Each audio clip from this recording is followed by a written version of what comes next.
Hey, welcome back. You know, there's such a crisis out there with regards to national debt and lack of financial education. It's just so sad. My name is James Johnson. I've been a wealth advisor for going on 24 years now. I'm going to be 64 years old. It's coming up here in September 12th. Be sure to send me a present. Um, I've been a business owner since I was 22 years old. And I can tell you that I see so many people that could be in a much different situation if they just understood some of the basics of money.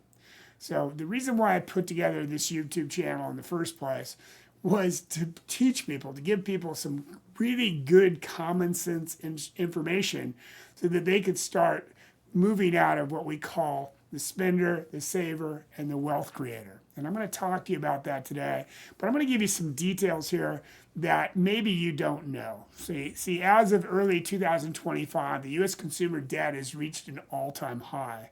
According to the Federal Reserve Bank of New York's latest quarterly report on household debt and credit, total household debt increased by 147 billion, bringing the total number to 17.94 trillion dollars.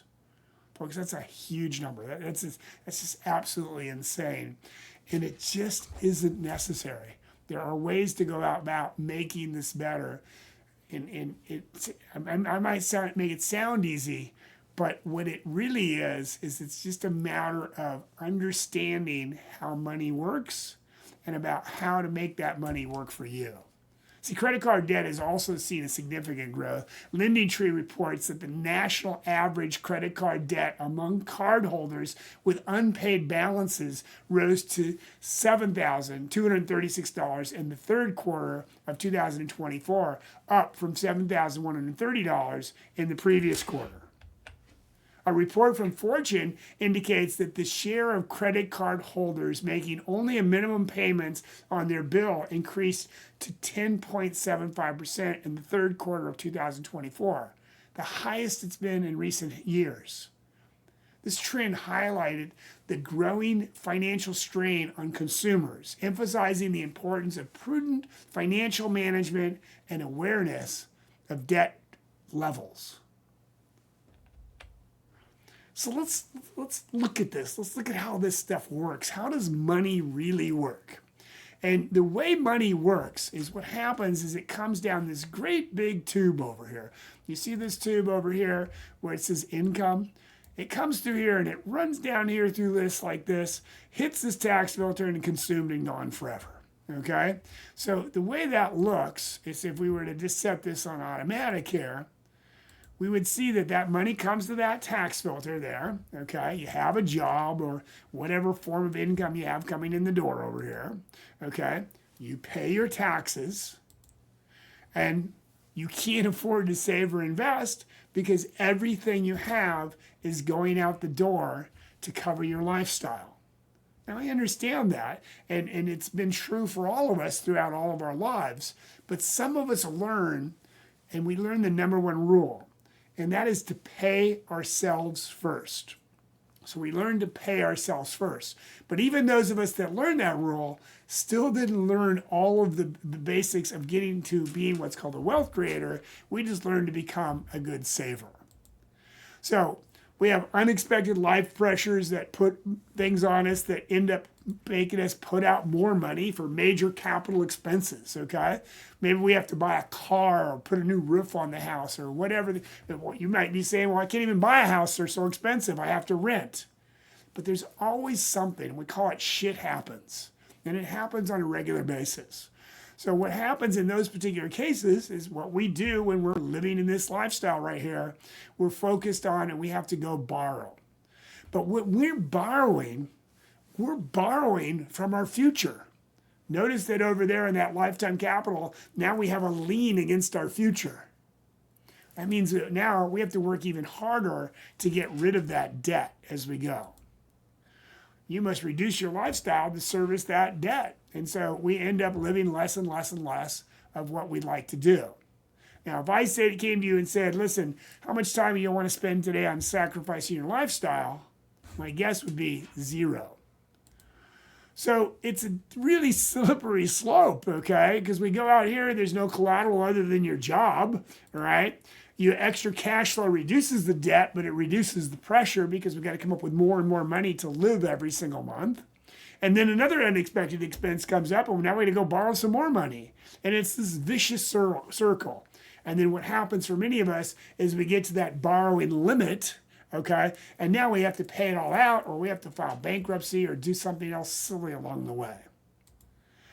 So credit cards can be very expensive. Let's take a look here. If we have a credit card balance of just $10,000 with an interest rate of 18%, and folks, I would submit to you to go out and look at your interest rates because your interest rates could be as high as 30, 32, 33%. If we were to take the money that we were using to pay for that credit card and we were to invest it at 6%, what would that look like? So the amount of interest that you pay in 3 years on a $10,000 balance at 18%, just making minimum payments, would be $5,915. Over 20 years, it'd be $39,433, and over 40 years, you would pay $78,866 just in interest to pay for that $10,000. So why do they have this thing called minimum payment anyway? Because they want to keep you in that debt. They want to keep you in that debt as long as possible. Because, see, they understand something called arbitrage. See, potentially, if you'd have just been able to invest that interest at 6%, you would have made $6,277. $72,000 over 20 and $305,000. But the lender is getting 18%, and in that first 3 years, they made $7,100, $355,000 in 20, and $13 million in 40 years. $13 million. Folks, this is called opportunity cost. This is called money that you're passing out of your life, in many cases knowingly, but we like to say unknowingly and unnecessarily. See, the economic squeeze on capital. Well, we go out over here, we have external pressures, inflation. There's been inflation, right? You've seen a little bit of that going on in the last 5-6 years. It erodes the buying power by increasing the price of desired goods and services. You see, an item that in 1980 would have cost $1, in 2010, it was $2.65. The number is considerably higher at this point. Now, we have internal pressures where we put on ourselves. In other words, we go out and we borrow money. We consume buying power when financing costs are allowed to compound and can quickly snowball out of control. Debt is the only purchasing option for a large or unexpected expenditure when one has no capital. So the rule here is pay yourself first. One of the reasons why 401ks, 403bs, 457, defined benefit plans, these types of things work so well is because you never get to see the money. See, there's this thing called the Parkinson's law. The Parkinson's law says your expenses will keep up with your income regardless of how much money you make. The more money you make, the more money you spend. But those who learned how to become savers and wealth creators learned that from day one to always pay themselves first, put away for their future. So we have spenders, savers, and wealth creators. We have 3 types of people. And the spenders are always operating below what we call the zero line. So they have no money saved for their future, and they just keep going, and then they pay it off and going and paying it off. Well, there's the savers. These are a unique type of people. They save, and then when they need to buy something, they drain their account. When they go to buy something, they drain their account because they don't want to ever have any debt. Then we have something called wealth creators. And wealth creators are somebody that understands how to save their money, but simultaneously leverage their money. So when they need to buy something, they use other people's money, or OPM, to buy those items so that they keep their money working for them. So the spender looks like this. Once again, that money comes down through here, hits that tax filter, consumed and gone forever. They have no collateral, okay? The only option for purchasing is by using credit or going out here and borrowing money and paying it back and borrowing money and paying it back and borrowing money and paying it back. It's an endless, vicious cycle. The saver, they're different. They don't go over here and they learn to pay themselves first, But what they don't want ever is they don't want to have debt, okay? So they save up their current lifestyle, and then when they get there and they need to buy something, they drain that tank. So they go out and they pay that down, and they drain the tank. Save up, drain the tank. Save up, drain the tank. Now the wealth creator, they're quite a bit different.